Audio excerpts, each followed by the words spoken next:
Welcome to NFL Nexus. Today we're diving deep into one of the most fascinating situations in the entire league, the Chicago Bears contenders dilemma. Look, after years of rebuilding, grabbing key players, and finally landing a potential franchise quarterback, they are right at a critical tipping point. This isn't just about winning a few more games next season. We're talking about a championship window. The decisions they make right now, this offseason, could literally be the difference between being a pretty good team and hoisting a Lombardi trophy. And it all boils down to some incredibly high-stakes choices that pit short-term glory against long-term stability. So what we're really exploring in this explainer are two reports that seem separate at first, but when you weave them together, man, they paint a crystal-clear picture of this dilemma. One scenario, it's a speculative but absolutely blockbuster trade to get a defensive superstar who could change the entire unit by himself. The other, it involves the potential future loss of a key offensive weapon, a guy who makes the whole engine run. Now, these aren't just fun what-ifs. They represent the brutal, cold calculus that every single NFL general manager has to face.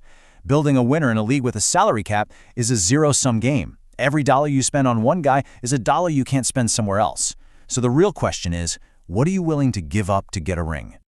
All right, so here's how we're going to break this whole thing down. First up, we'll set the stage and look at where the Bears are standing right now at this contender's crossroads. Then, we are going to sink our teeth into the massive what-if around defensive end Myles Garrett.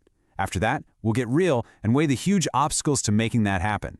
From there, we'll pivot over to the offense and a big prediction about running back DeAndre Swift. And finally, we'll wrap it all up and look at the big picture, the contender's dilemma. Okay, so to really get the weight of these potential moves, we have to understand the exact moment the Chicago Bears are in. This is not a team in the middle of a teardown anymore. They're way past that. Now, with a new quarterback and a roster that's got some real talent, the expectations have totally shifted. It's a spot that's full of promise for sure, but that promise brings with it this immense, almost suffocating pressure to win, and to win now. Yeah, so the sources we're looking at call this an intriguing position. They've been adding quality players, and there's a genuine buzz around this team. But the entire strategy, the whole house of cards, rests on one single thing: Caleb Williams being on his rookie contract. Let's talk about why this is the single most valuable asset in the entire NFL. A top veteran QB can eat up $50, even $60 million a year against the salary cap. That's a massive slice of your pie. But a quarterback on his rookie deal, he costs a tiny fraction of that. So for the next 4 to 5 years, the Bears have this incredible financial advantage. They can take the, say, $30 or $40 million they aren't paying their quarterback and go out and spend it on elite players at other positions. This, right here, is the championship window. It's not a myth, it's the exact blueprint the Seahawks used with Russell Wilson and the Chiefs used with Patrick Mahomes to win their first Super Bowls. Maximizing this precious short window is the whole game, and it's why these massive all-in moves are even on the table. All right, let's get into the first and, without a doubt, the biggest part of this whole puzzle. This is the kind of seismic, landscape-shifting move that doesn't just get talked about on sports radio. This is the kind of thing that sends shockwaves through the entire league. We are talking about a potential blockbuster trade for one of the most dominant, game-wrecking defensive players of his generation. So where's all this chatter coming from? Well, it starts with a Bleacher Report article by Gary Davenport, who's connecting the dots and pointing to the Bears as a perfect landing spot for Myles Garrett. Now, why is this even a conversation right now? It's because of something the Cleveland Browns did. They reportedly restructured Garrett's contract. Now, to most people, that sounds like boring paperwork, but in the NFL, that's often a huge signal. By turning salary into a signing bonus, they made his immediate cap hit much lower for a team that might trade for him. It basically makes his contract way easier to swallow. It's kind of like a homeowner fixing the roof before they list the house. It shows they might be open for business. So this isn't just some fantasy football idea. There are real financial moves fueling this whole thing. To really wrap your head around what getting Myles Garrett would mean, you have to start with this number, 23. That is the number of sacks our source material credits Myles Garrett with last season. Let's just let that sink in for a second. This was a career high for him, a truly insane number that would lead the league almost any year. 23 different times, he personally ended a play by planting the other team's quarterback in the turf. That's not just affecting the game, that is dictating the terms of the game. It's a level of pure disruption that honestly, only a handful of players in the history of football have ever reached. Okay, now, this is where it gets just wild. This is where you see the brutal context of the Bears' own performance. Garrett, one guy, had 23 sacks. The entire Chicago Bears defense, every single lineman, every linebacker, every single player who rushed the passer, they combined for just 35 sacks all of last season. That ranked them 28th in the league, way down at the bottom. Think about that. One player had almost 2/3 of the production of an entire 11-man unit. A weak pass rush means quarterbacks have all day to sit back and pick your secondary apart. It means your corners and safeties have to cover for what feels like an eternity. Adding Garrett wouldn't just be an upgrade, it would be a complete and total transformation of their defensive DNA. Literally everything they do on defense would get easier and better overnight. And we have to be clear, his impact is so much deeper than just the sacks. I mean, sacks are the flashy play that makes the highlights, but Garrett's dominance is felt on every single snap. He's a 2-time Defensive Player of the Year for a reason. Last season, he had 33 tackles for loss, or TFLs. That means 33 times an offense tried to run the ball or throw a quick screen, and he just blew it up in the backfield for a loss. That is a drive killer. And he had 39 quarterback hits. That means almost 40 times where he didn't get the sack, he was still blasting the quarterback right as he threw, forcing bad passes, causing picks, and just creating total panic. He is a one-man wrecking crew who bends the entire game to his will. This quote from the Bleacher Report article just hits the nail right on the head. It crystallizes the entire argument. This kind of move is about more than just stats. It would be a loud, unmistakable signal from the front office to the locker room to the fans to the whole league that the Chicago Bears are done messing around. They would be going all in right now. It says to your young quarterback, we believe in you so much that we are going to get you the absolute best team possible to win a championship now. This is the textbook all-in move. You surround your young, cheap QB with as much elite veteran talent as you possibly can, and you make a run at the title before that quarterback's massive payday comes and makes this kind of spending totally impossible. It's an incredible dream, right? Adding a player like Garrett. But in the NFL, dreams have price tags. And in this case, the price tag is absolutely astronomical. Getting a player of this caliber is never easy. So let's get into the very real, very big hurdles that Chicago would have to clear to make this happen. The first obstacle, and I mean it is a giant brick wall, is money.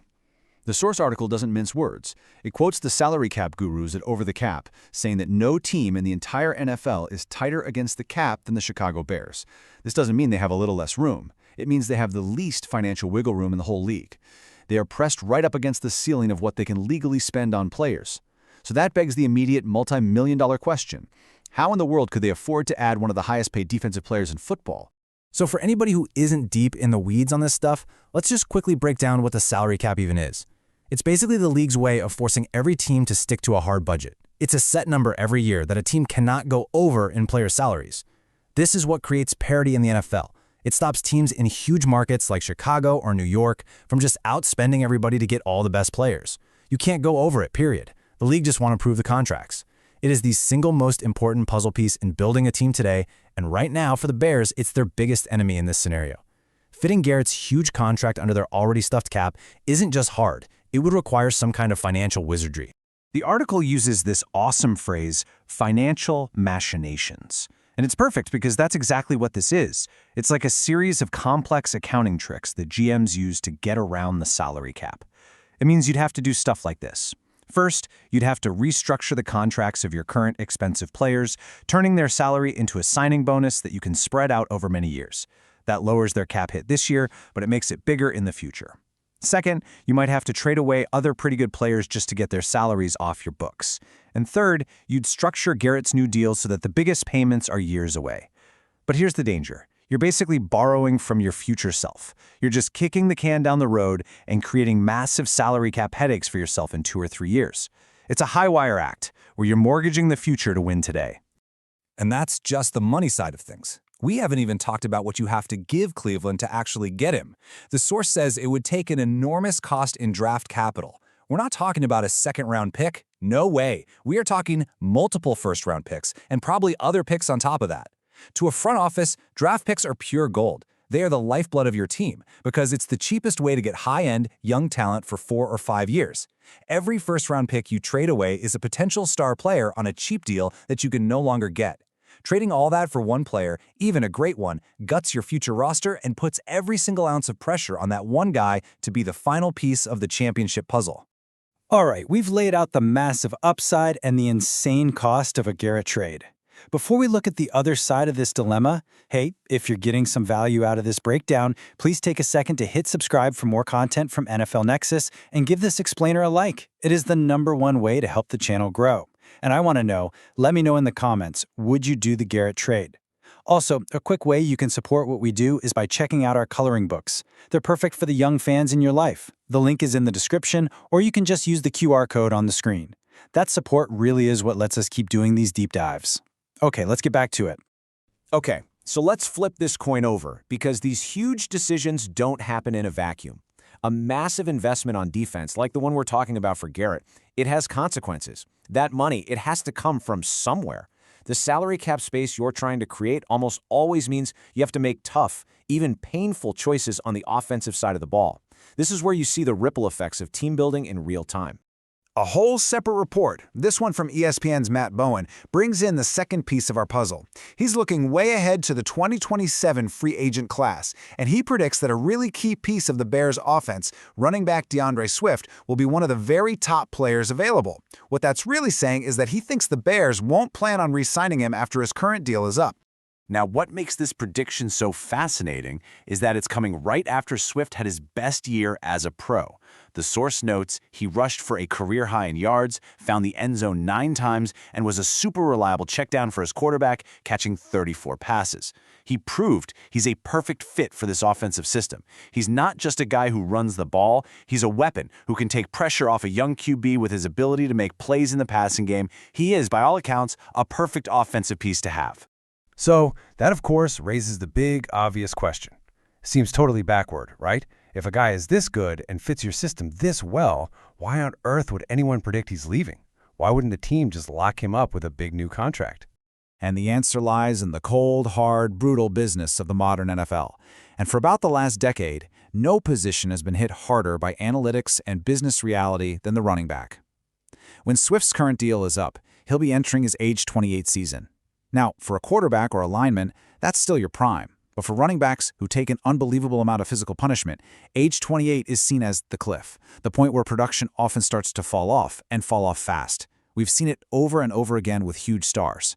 Teams all over the league are now incredibly scared to give running backs a big second contract because they're afraid they'll be paying for what the player did, not what he's going to do. Why pay a premium for a player's decline? Instead, as the article points out, the Bears could just let Swift walk and allocate the money from the running back position into the defense. And there it is. That connects perfectly back to Garrett. The money you save on Swift is money you can spend on Garrett. And that, my friends, brings us full circle. This is the strategic tug-of-war that defines how NFL teams are built today. It's not about just collecting all the good players you can. It's about allocating your resources. It's about making calculated bets on which players and which positions give you the most bang for your buck and trying to win a Super Bowl. This table just lays it all out on the line. It's the perfect illustration of the whole dilemma. On one side, you've got the massive, earth-shaking trade for Myles Garrett. The pro is championship-level huge. You get a generational, game-wrecking defensive talent, and you tell the world you are all in. But the cons are just as big, a crippling cost in draft picks and a crushing blow to your salary cap.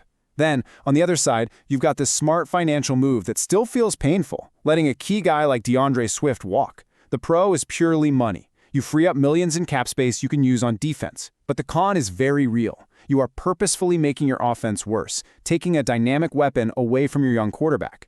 It is a choice between two completely different team-building philosophies. So here's the bottom line. The big takeaway from all this. These two potential decisions are completely connected. This isn't about two different players. It's about one limited pool of resources, draft picks and money. Paying a superstar on defense means you probably can't afford to pay a really good player on offense. This is the constant push and pull that a GM's job is all about. And it leaves us with this final, central question that every front office, including Chicago's, has to answer. What's the best way to build a champion? Do you go for the spectacular, all-in gamble, mortgaging your future to get one transcendent player like Garrett who might just put you over the top? Or do you go for a more balanced, sustainable build, keeping your proven offensive weapons together, but maybe never reaching that truly elite championship ceiling on defense? There's no easy answer, and the path the Bears choose is going to define this franchise for the next 5 years. Thanks for watching.